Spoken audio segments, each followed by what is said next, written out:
Hi. Hi. Okay. My name is Regine Puaw. So I hope you're doing well with this pandemic. I know kaya po natin to. I just started with my YouTube channel. Hope you guys support me. Sa mga pro YouTubers dyan, please leave me a comment or tips lang po para ma-improve ko po yung video. So, at paki-like na rin at subscribe.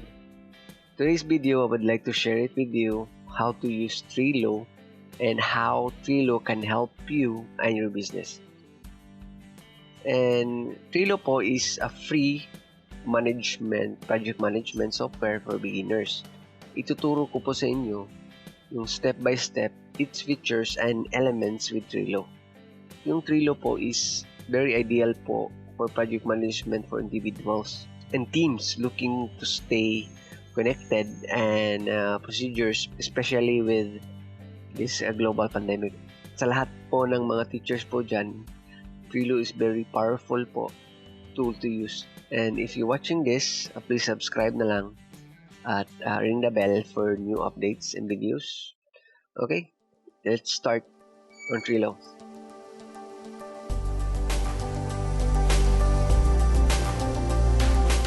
Ito po yung interface ng Trello.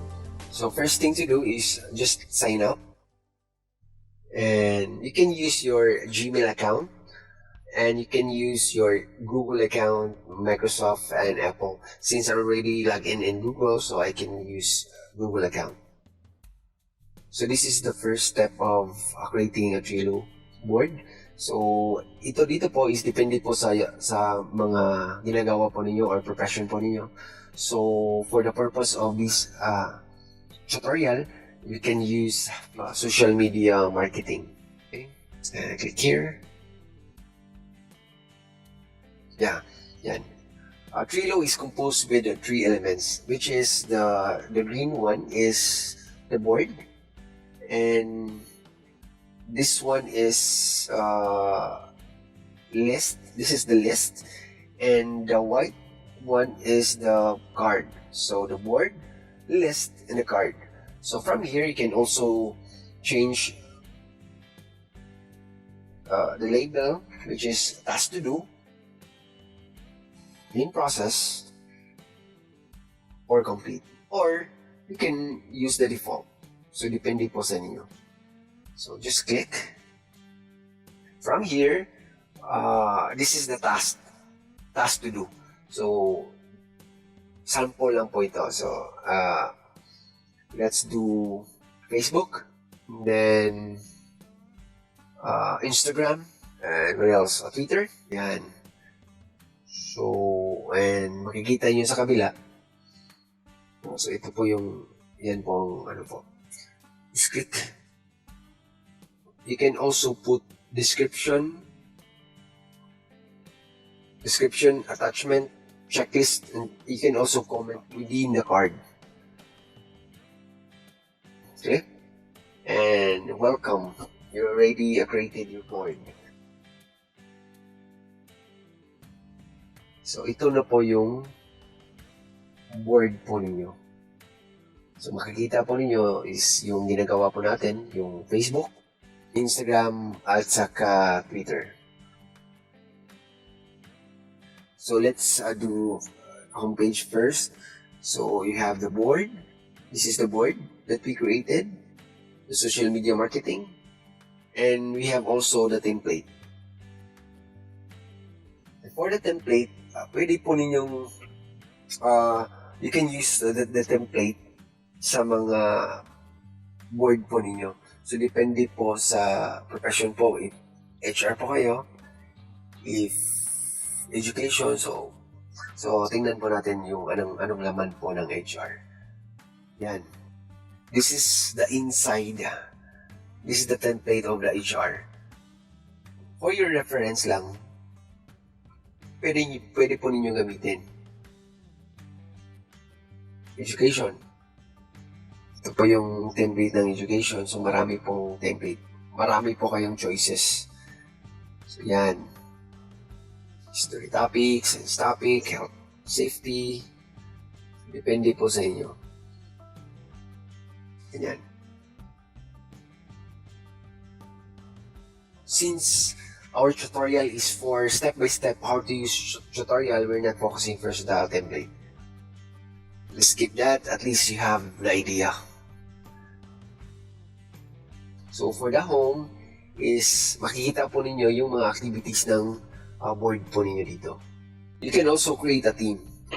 If may team po kayo or mga sales po kayo or mga virtual assistant po kayo, if may mga tao po kayo, pwede kayong mag-create ng team. So if marami po kayong mga store or mga department, so you can also create a team.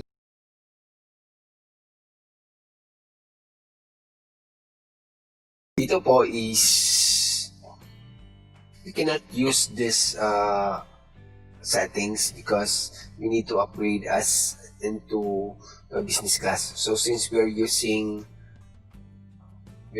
a free lang po, so but dito po sa free is very powerful na po, so hindi na kailangan mag-upgrade.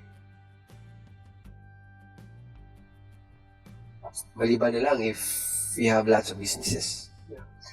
So let's go back to yung social media na ginawa po natin. So dito po is makikita po ninyo yung profile. So yung profile, so you can create your bio or anything. This is the activity, the card, and the settings, same thing, the basic settings. And this is the bell is for the notification. And this one is information about sa internal na Trello. Dito po, you can create your board. Let's go back on the home. Yan. So, ito po yung social media na ginagawa po natin. Ito po. Naka-private po ito. So, only those invited who can see your board. Okay? For Facebook, for the task to do, dito po is you can put description, you can invite members here using email. You can put label.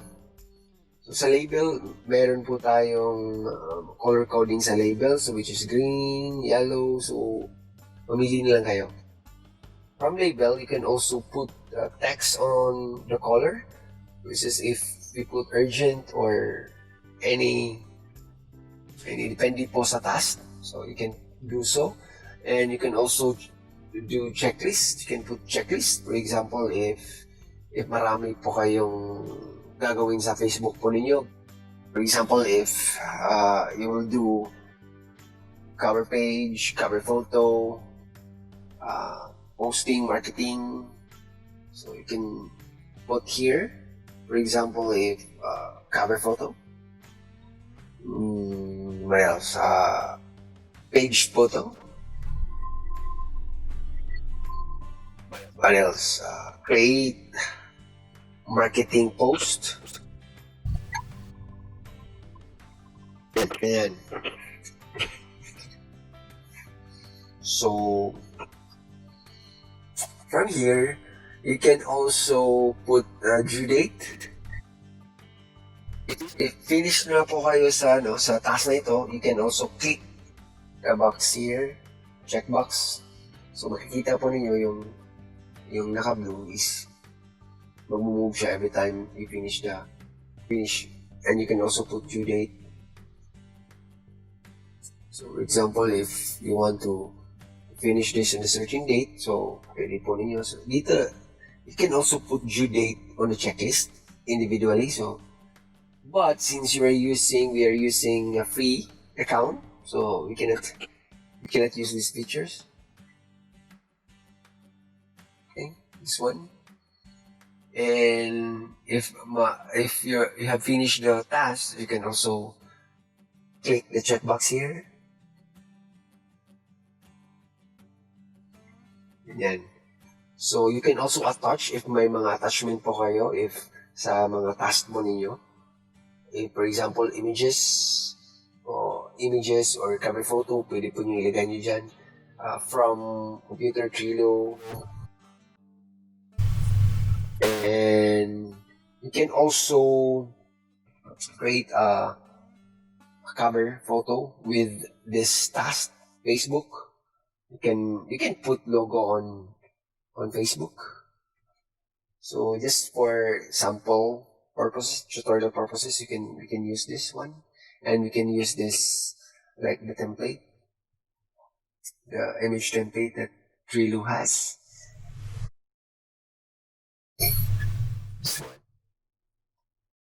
So ganyan, very simple. And from here, you can also move if, for example, if on process na po ito, you can copy, you can make template, watch, or archive. You can also share the board.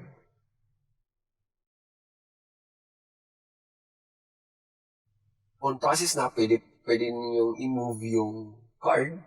So here, makikita mo, you can see here, na-move na po yung card since you're doing the task. So, you can also move by dragging the card from left to right. You can also comment. Okay? You can also comment every time, especially if may mga group po kayo, you can also comment. So, very simple. Very, very simple. So, save. So, nakasave na po yung